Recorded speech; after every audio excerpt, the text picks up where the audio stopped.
Great. Here we go. Super. So thank you very, very much for coming and joining the Kind Fabric Collective. We are, a dynamic but very little group at the moment that has been born out of the Kind Fabric course that I run. As designers have gone through the course, they've basically enjoyed the camaraderie of being together so much that they were like, can't we just have a way of sort of having a space like this going forward? And so that's how the Kind Fabric Collective has come about. And so sometimes they're able to drop in, sometimes they're not, but it's open to anybody who really has a concern for what's happening with what we wear and how we consume it, and how it's all made. Everybody involved in the process. So yes, it's born out of designing fabrics, but we know that that's only part of the whole process that goes on in the sustainable fashion space. So this area really is for our conversations. And I do want to get into Safia's report, but before that, I'd just like to see if there's anything that either of you have brought to the table that you've maybe seen. Oh, here's Angela. Great. Yay. Angela, are you able to join us visually? That would be super if possible. Well, I don't know, maybe this takes a couple more minutes to get her sorted out. But Addie, would you just like to, have you brought anything that you've actually seen in this last month that struck your attention about the scene, or anything that's kind of happening for you?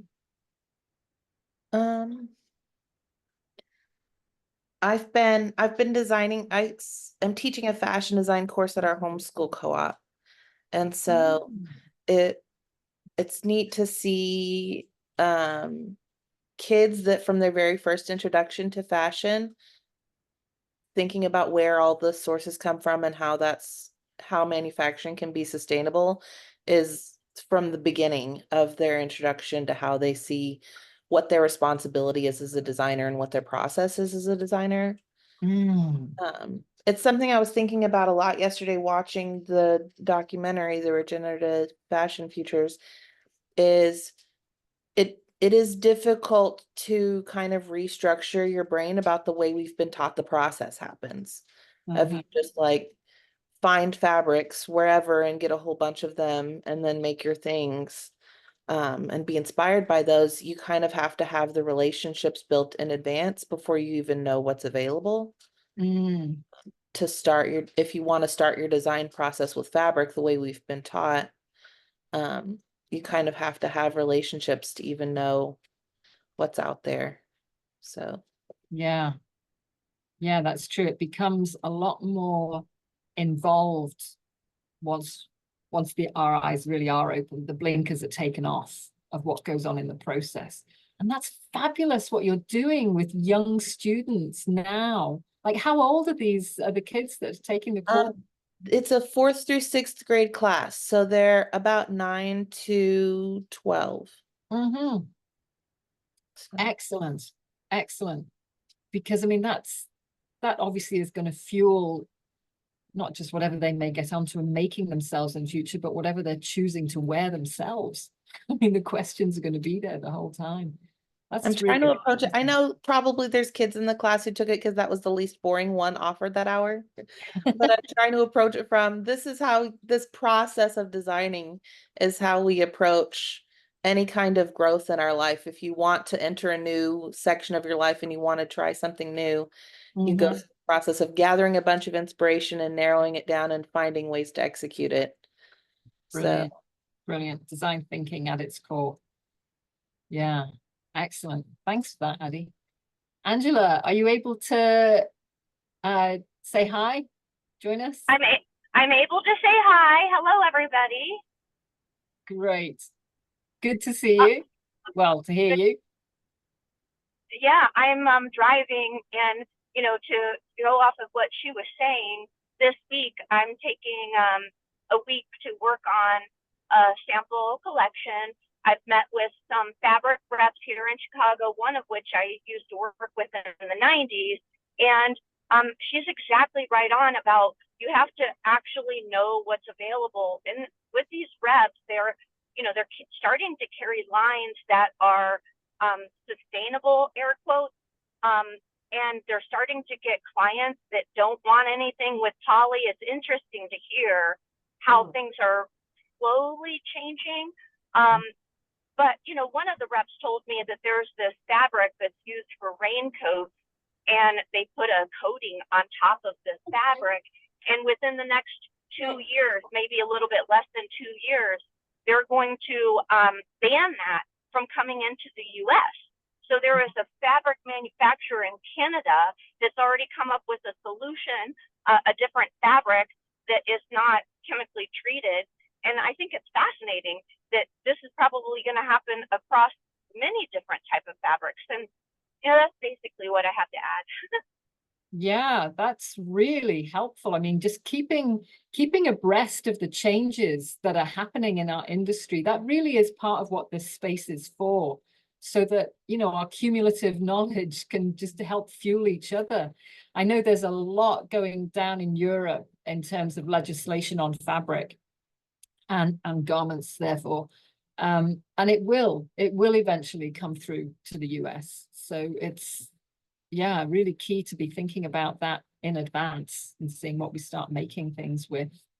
Alexandra, have you got anything that would be helpful to add into anything that you've come across in the last year or so, in the last month or so?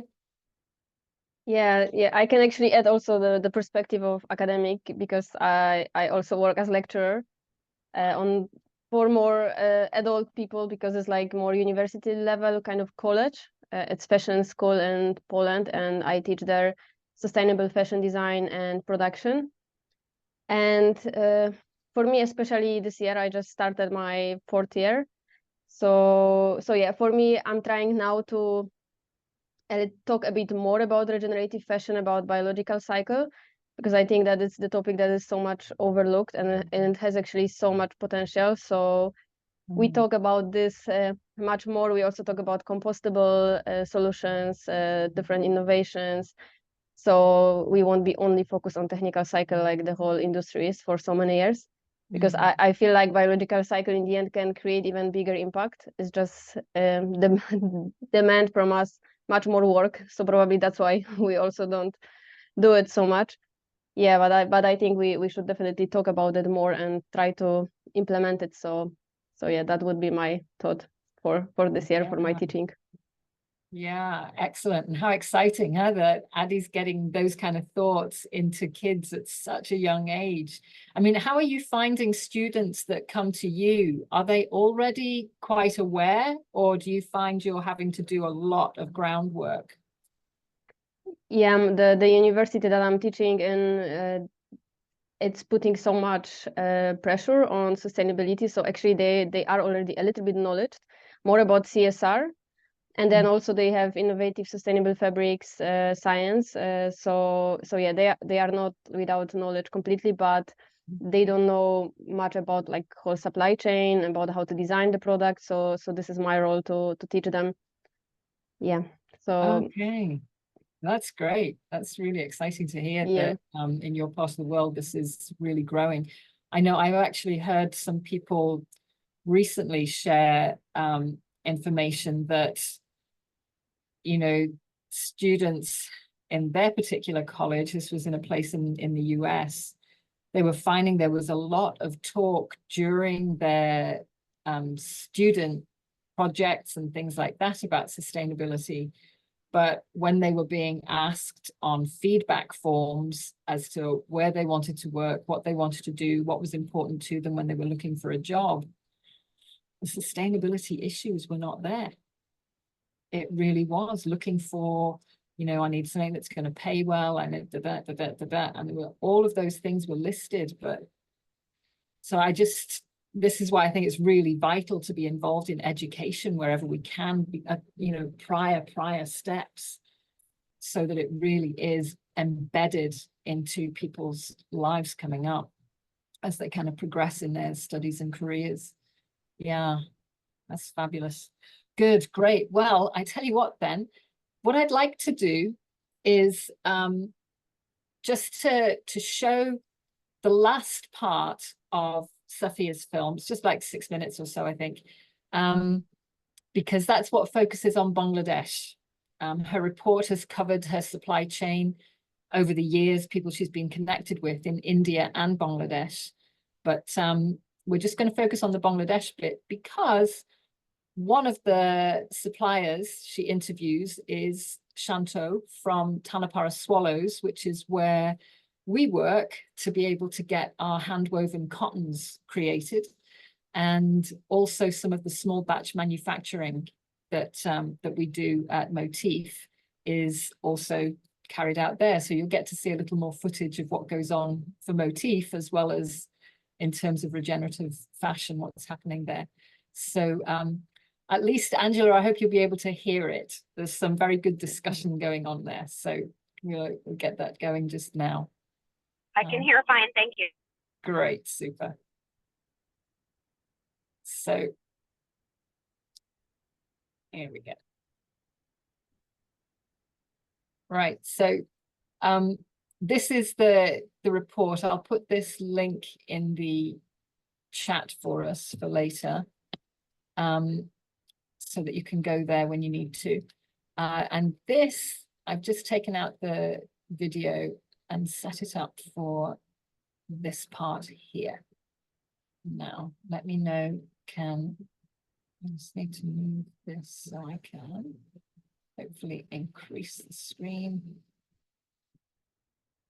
I was heading now from India to Bangladesh to see one of the largest pioneering factories in the country. Can I just ask, are you able to hear it? Swallows near Rajshahi. Yeah. See an example of a craft-based company that works with international buyers. Tanapara Swallows makes beautiful high-quality clothing and home textiles. It's a low-impact operation that offers a woman-friendly environment and pays living wages to local artisans. It runs development programs through its NGO to promote literacy, education, health and women's rights, and runs a small school and creche for artisans' children. Shanti, tell me about the history of Tanapara Swallows. Why did it start? In 1971, 13th April, we had a big massacre happened by the Pakistani army and killed more than 200 people from our village. The village was known as a widow village. From there is the organization called the Swallows in Sweden. They came to here and started giving the income opportunities for the widow women from this village. Swallows are a sustainable fashion pioneer. I worked with them for many years, and we discovered together how to adapt their traditional craft skills to the Japanese and Western markets. They work with organic cotton, weaving it on hand looms before tailoring it into quality garments. They specialize in hand embroidery, making it possible to add unique designs to smaller orders. They can offer low-impact natural dyeing if required, and are experienced in working with international buyers to develop products. I asked Lena, the head of the embroidery section, what motivates her and her vision for the future. She's saying she can represent her work through Swallows into the international market. So for that reason, she feels so proud to be here. Her main vision is doing more design in different states. Of course, we are keeping the traditional skill and showcasing it into the international market, so that Swallows can get more order and more work can be given to the producers. I was coming to the end of my journey, but before leaving Bangladesh, I wanted to see a large factory to compare it to those I'd seen in India. High production volumes, fast lead times, and low labor costs have made Bangladesh an attractive destination for fashion buyers. I went to Gazipur to visit Ecotex, a business that aims to produce clothing responsibly for larger brands. So Shafiq, tell me a bit about Ecotex. Well, this is a company that was established in 2008. We make fabric, especially jersey fabric, which is called circular knitted fabrics. We dye the fabric, we finish the fabric, and we cut and we also do printing, we also do denim, we also do outerwear, we work with H&M, we work with New Look, we work with Mango, we work with Primark, we work with Varna. I was impressed by the care and concern that the senior leadership team displayed for their workers, with how seriously they work to mitigate the environmental impact of their business, and that big brands are placing some of their orders with factories like this. They are currently replacing their existing diaffluent treatment plant with a £5 million ZDHC, the first of its kind in Bangladesh. Rooftop solar panels provide 20% of their daytime energy. This will soon increase to 50% with the installation of solar wall panels. Waste heat from gas dryers is recovered and fed back into the drying machines to reduce energy use.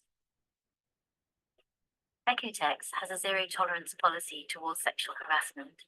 In addition to good wages, employees benefit from production bonuses, free health insurance and health care, a creche, female supervisor and gender equality training, a discounted shop for food and basic necessities, and paid maternity and paternity leave.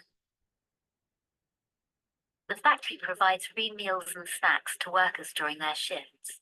The canteen serves 18,000 workers on 15-minute meal settings. 3 tons of rice are steamed each day.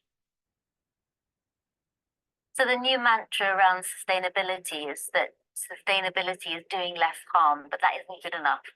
That we need to build a more regenerative fashion industry, one that's doing good. We are welded together in this catastrophic future that has been projected, you know. It's no longer a story, it's happening. Fashion is polluting. Fashion emits a lot of greenhouse gas. We've got to come together to be able to do something seriously about it, you know. It can't be lip service, you know. It can't be, we'll do it tomorrow. If we cast out maybe just 5 years. My vision in terms of sustainability is to be carbon neutral by 5 years. I've been hugely impressed and inspired by the extraordinary people I've met on my journey. There's so much knowledge and passion there to be drawn on. There's no shortage of solutions for environmental and social innovation. Time is short. All of us in the textile and fashion industry need to get behind pioneering practice to help regenerate nature and build a just transition for all.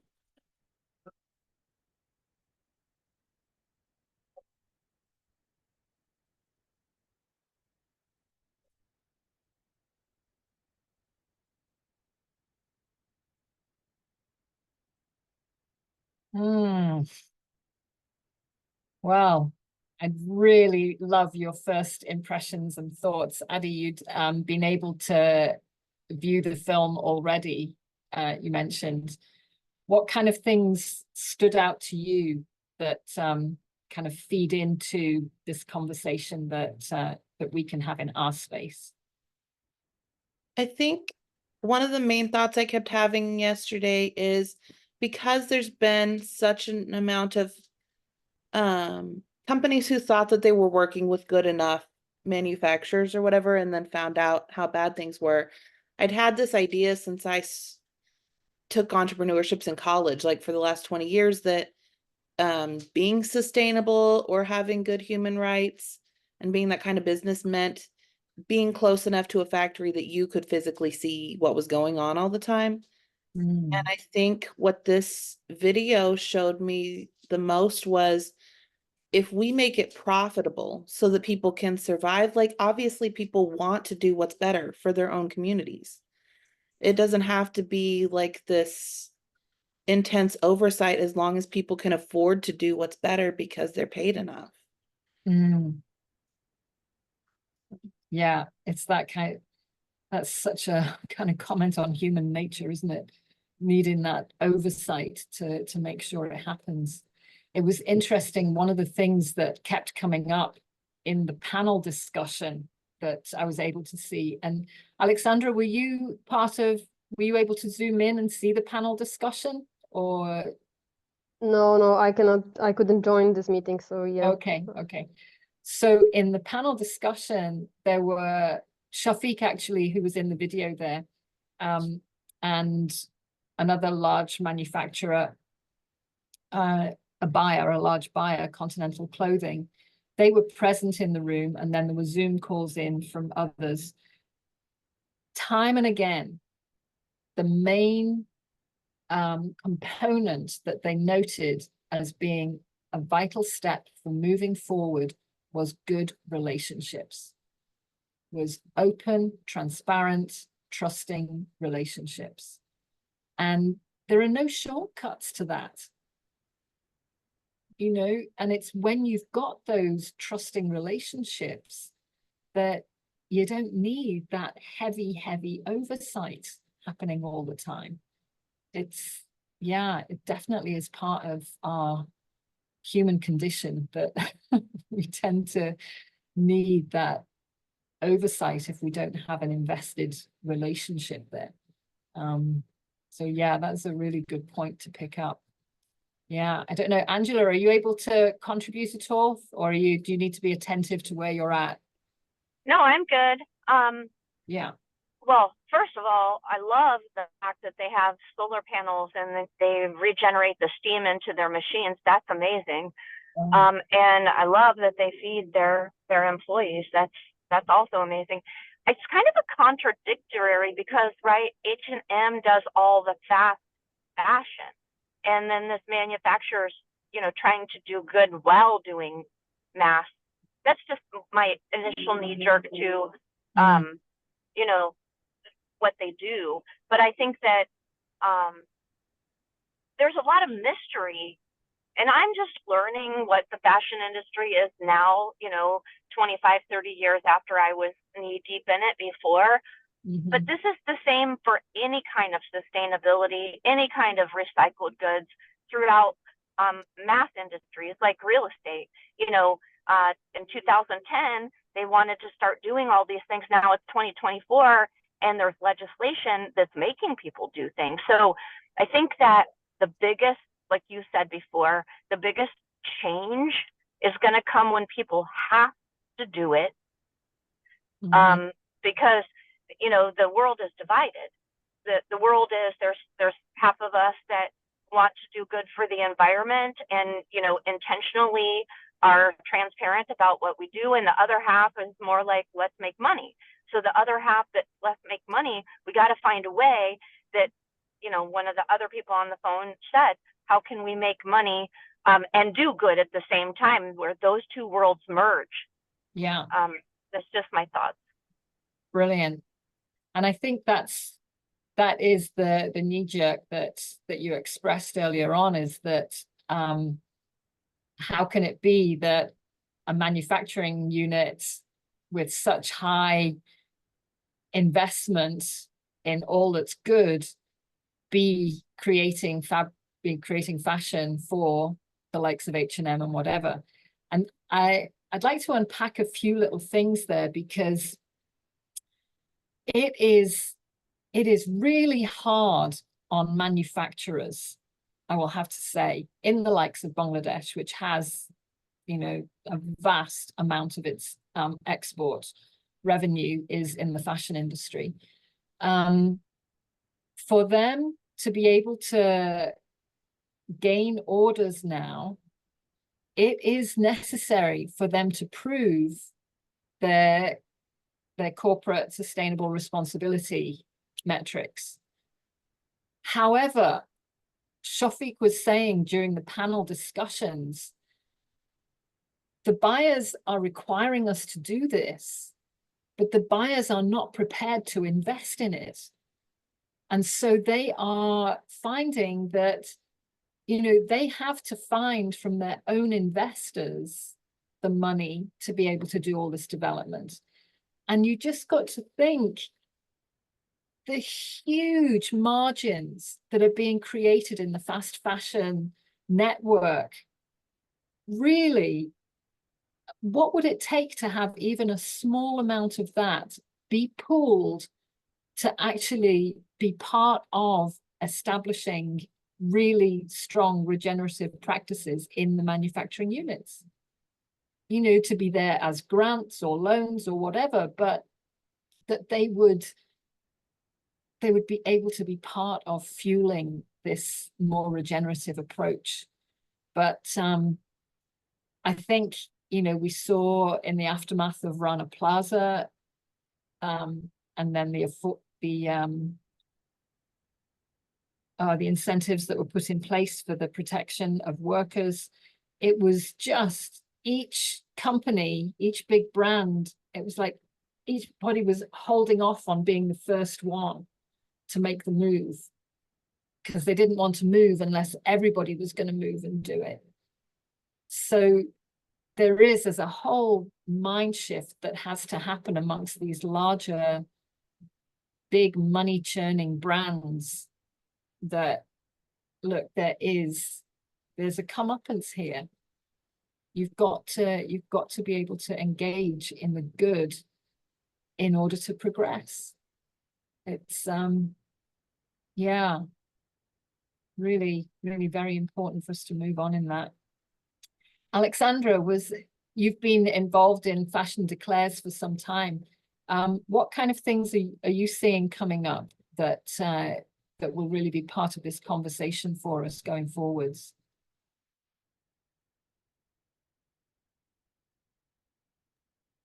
Sorry, yeah, now it works.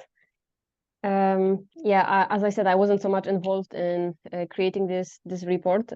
Yeah, we basically just heard a little bit of background of Safia's work when she was going to Bangladesh and so on. Yeah. And beside that, I would say that we had quite a lot of focus on the regulations that are coming in European Union and how they could work in United Kingdom. So yeah, so this is our main focus. So it's a little bit connected to what you were saying, because yeah, it would be great if there would be more connection between manufacturers and the brands, and if there would be relations. And yeah, but we can see that this kind of amazing factories like on the video exist, but I don't think so they are so appreciated by brands. They are visible even for them. So yeah, we would have to change the mindset and also the definition of, I guess, success and growth for them, for the brands first. So then we can build these relations. Yeah.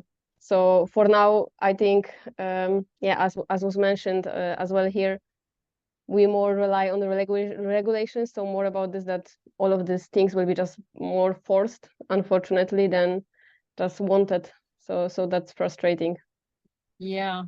Could you give us a bit of an overview of what's happening in the regulation space in Europe at the moment? Because it's going to come here to the US eventually. So it would be helpful just to hear a little bit of what you're seeing happening.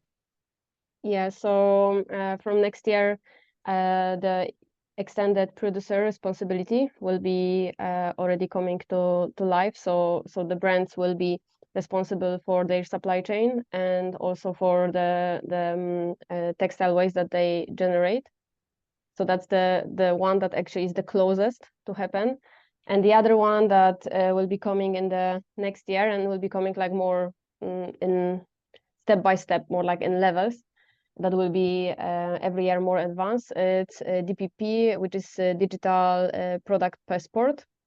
So it will be required that each product will have code, for example, through QR code, which will have all the information about the product, about the whole supply chain. This is like the most advanced one, but at the beginning especially, it will be focused on the solutions for the end of life of the product. So how it can be repaired, where to deliver it so it can be recycled, and so on. So yeah, it will be yeah, the passport of the product that will include a lot of really important information about also origin of the product, where it was made, about the fabrics, all the processes. Obviously, this will happen probably in a little bit longer time. But as I said, in the first stage, it will be more focused on this last stages of the supply chain. So customer can be informed and the products can be just better used. And beside that, there is another like really big project that is already happening, and it's keep being developed. It's like eco design guidelines for brands, for designers, how to design products that will be easy to repair, that will be more durable, that can be recyclable. So yeah, basically in a few years, all products will be demanded to be recyclable, to be easy to repair, and so on. So yeah, a lot of great things is happening. It is a little bit slow, but yeah, still it's great that we can see that there is some movement. Wow, these are incredibly visionary movements that are happening in the legal space. Who is it that's been really pressing forward for these changes to happen? Because they don't just fall from the sky. Who's been the motivator behind them? I don't know exactly. I mean, I know that this it will be for, I don't know who like started it, but I know that it will be obligatory for all the brands that wants to sell in European Union. But yeah, probably as it is in United Kingdom, everybody wants to kind of use what is already created around these regulations, so they can just align with it, and also of course be competitive to European Union. But yeah, the amazing work that is already done, it will be probably used by many other countries outside of European Union as well. Yeah, I have to think that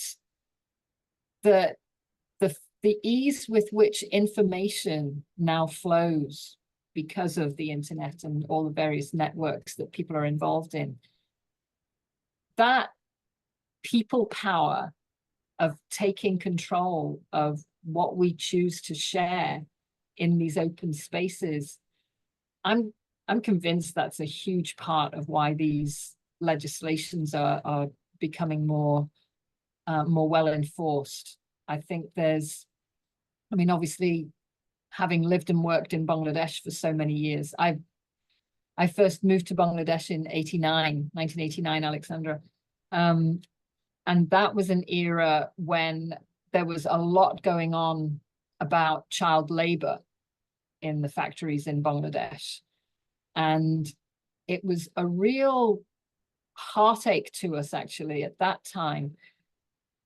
What was happening was, the likes of Walmart and these big buyers, they were being called out for there being child labor in the factories where their goods were being manufactured. And they were just pulling out. They were pulling out and saying, we are not going to produce here until you get this sorted out, which as a PR exercise was fabulous, but on the ground was an absolute train wreck, because what they had the leverage and the power to do at that point was to say, okay, we're here, but we are not going to continue with you unless you establish schools for these kids, unless you establish this, this, and this, unless you put in place these things. And they would have the leverage then to do that. And it would be done. Instead, what had to happen was and it would have needed to happen anyway in order to put legislation in place. But again, it put the whole emphasis on progress being a heavy-handed imposition of legislation instead of building relationship and actually using what's in place in terms of relationships already to really move things forward for everybody. And I can see that, because, I mean, thankfully now, yes, child labor is certainly in the export-orientated factories, it is absolutely a no-go. Other things happening nationally, that's a different matter. But I think what happens now as this wider remit of legislation begins to flow in, in a sense, it doesn't have to be so heavy-handed, because it's so integrated into it's dovetailed into so many different parts of the process, that one thing does beget another much more readily. So yeah, I think, but Angela, what do you think about what Alexandra's shared and what could be coming down into the US?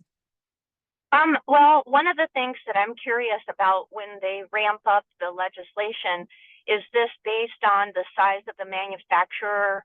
For instance, the biggest manufacturers have to comply first, or is it all manufacturers?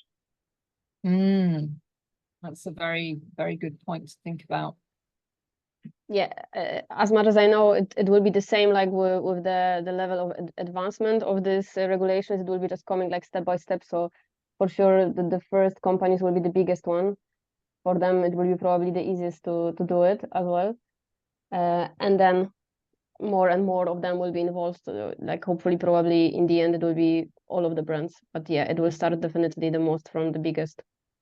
Yeah, so for me, it's fascinating. Others on the call might not know this, but I'm heavily involved in sustainability in the built environment. So that's, commercial real estate. And when they started passing legislation for energy benchmarking and other things in major municipalities, it started with the biggest buildings, anything above 200,000 square feet. And then the next year it was anything above 100,000 square feet. And it went through, year by year. And they didn't fine at first, which is probably going to happen in the fashion industry as well. But after 4 or 5 years, they started fining, and different parts of the country are doing different things. But the other question that I had based on what you said was, when you say any brands that produce in the UK or Europe, does that mean that if a brand is produced in the US and that they sell to the UK or in Europe, that they also have to follow this standard because it's being imported there? Yes, it will be for all the brands all the brand manufacturers that will want to sell within the European Union. I think it's fascinating. I love it. It's going to be a lot of work, but I think it's fascinating. Thank you for sharing that. Yeah, definitely. I'm really excited about this too, and can't wait when the first one will hit the next year and how it will be applied, how it will go. Yes, it will be great. Happy, yeah. Your question was great, Angela, about the sizes, because I was in making cloth diapers in about 2010 when there had been they kept having huge importers like Walmart and stuff have lead in children's toys and phthalates and things that were bad. So they created the CPSIA, which made sure that there weren't all these toxins in children's projects. But what they did was any manufacturer had to have all these certifications and labels and batch tests and proof, and they did not put it in from bigger companies first. So, I'm at home making 10 cloth diapers a month, and I'm supposed to have all this certification that shows that my products are exempt.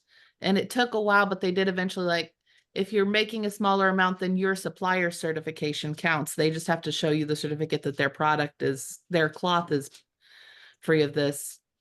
But it was, like you said, a train wreck at first. Like that's interesting. I think that sometimes the legislation gets rushed and the people who are writing the legislation don't think through all of the things, and then smaller manufacturers get caught up in the weeds. But that's interesting. Thank you for sharing. Yeah, there's a lot to be done in that space, and I just think it's really important for us as we are in our different networks, bringing the best practice of what's happening in those different spaces into our space here. It just allows for that expanded conversation. I mean, just knowing, Angela, you've been through this with the building industry. It makes sense. And I think with that kind of cross-fertilization, we really are onto a good foundation for moving forward. It's once things become legislation, then we know we are in a track that has progress written all over it because it takes a lot to get it there.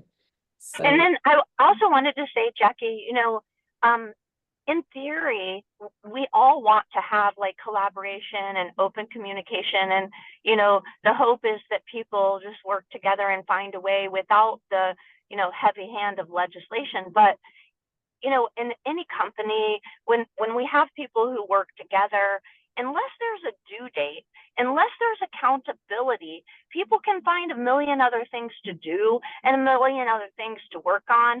So, you know, it's like if both parties wanted to collaborate and communicate and be accountable and true, it would work. But that's not the case. Like, you know, 90% of the time you're working with someone, whether it's fashion or other industries, that has other things or other motivations or other goals. And they might say they're aligned, but without accountability, without a deadline, it doesn't happen, unfortunately. yeah, and I think that's really part of what trust is, isn't it? It's recognizing that other people's expectations of the relationship and the fruit of the relationship actually become part of what you're responsible for as well. And having that mutual concern, yeah, that something like a deadline it's an issue of integrity. You know, if that gets met or not, it is an issue of integrity. And so working towards that on both parts, you know, it's one of the things that we have found in manufacturing, that the pressures that the buyers will put onto the manufacturers to get things done on time, even though they know, for example, there may be political disturbance, there may be floods, there may be any number of natural disaster or political disaster reasons why there are challenges. But the demands are still there. And one of the things that encouraged me was during the recent turmoil in Bangladesh, which you may be aware of, where there has been a turnover in government fueled by quite a bit of unrest. A good number of large buyers actually made public statements to the industry in Bangladesh saying, we are working with you. We are not going to require unrealistic demands. We're working with you to make sure we can progress through this. And that was, I mean, I don't know how much that actually got out into the general media, but it was really encouraging to see this shift from the attitudes prior to Rana Plaza in 2013, which would have been absolute hands off. If that's a problem, that's your problem. We've still got our issues to deal with. We've still got to get things on time. So yeah, it takes time. All good relationships take time, right? There are no shortcuts to good relationships, whether they're personal or whether they're professional. And so it's, yeah, very special. Very special to have this time to chat about it together. We usually keep on for about 40 minutes to an hour. So is there anything anybody would like to just add to as we close up our time together? I was just thinking of a sewing pattern designer, Meg McElwee, talked about a big shift for me was she talked about how we had stopped thinking about clothes in the same way, and how even home sewists were trying to do things quickly and with whatever fabric we could afford, and how a piece of clothing for someone, like her example was Ma Ingalls in the Little House on the Prairie books, was a huge investment. And she spent, several months in the winter sewing a dress, and she had maybe 4 dresses, and what that signified to her and how much more precious it was. And I think when I hear from Mrs. Emily, oh, I started this project at this time and this catastrophic delay happened and I was crying about it here and these people had a trouble, so we worked with them. That to me makes that garment so much more valuable as something you treasure, then, you know, when you know that that kind of care has been put into it. And so it just takes a perspective shift from what we think is most valuable, like Alexandra was saying, the way that these companies measure success and growth. I think they're missing out on the way their products could be valuable to people in a more meaningful way. Very good. Yeah. Yeah. Helping people get that perspective shift. You know, and that's where, as we get involved in educating younger ones coming up and through, we've just got to trust that as they are getting the pulse of what this is all about, as they realize it's baked into the DNA of whatever industry they go into, everybody is going to wear clothes. So what kind of clothes are you going to wear? And why are you going to wear them? And it's, yeah, just, I think it's a very exciting watershed that we're coming to. I think very much so. Yeah. Alexandra, was there anything that you'd like to share just as we close? No, I would just say that it was a nice discussion. It was nice to meet you all. Yeah, and looking forward to maybe joining the next meeting. Great, that would be fabulous. Yeah, so we are on third Thursdays. So the third Thursday of the month, whichever date that comes up on, that is our Kind Fabric Collective Day. And it's at this time each month. And we'll have our next Kind Fabric course starting on the 15th of October. So yeah, if you're not already on the email list or things like that, you can find those on our website and stuff. You can kind of connect in that way if you'd like to. But yeah, Thank you. A lot of good things happening. Thanks very much for joining us, Alexandra. It's been great to have you. Really good input. Yeah, thank you so much.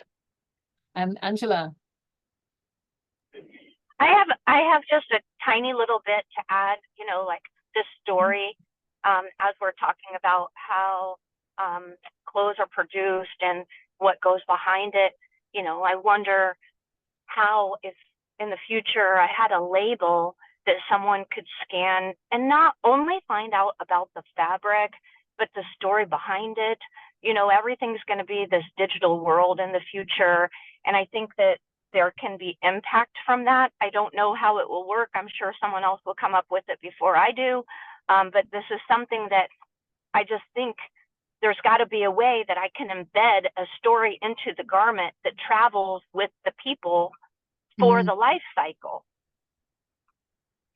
Yeah, it's an interesting thought. I remember some time ago learning about somebody who was looking to create this kind of label so that it would in fact travel with the garment, so that it would have a location, it would have a locator element within it somehow, that the, you know, when the garment gets resold or reused or, you know, travels to a different part of the country, a different part of the world or whatever, you can kind of track the location of it. I thought that was a very interesting element to be thinking of. And then another one that I actually saw in place was when we visited the Cyclo factory for the yarn development in Bangladesh.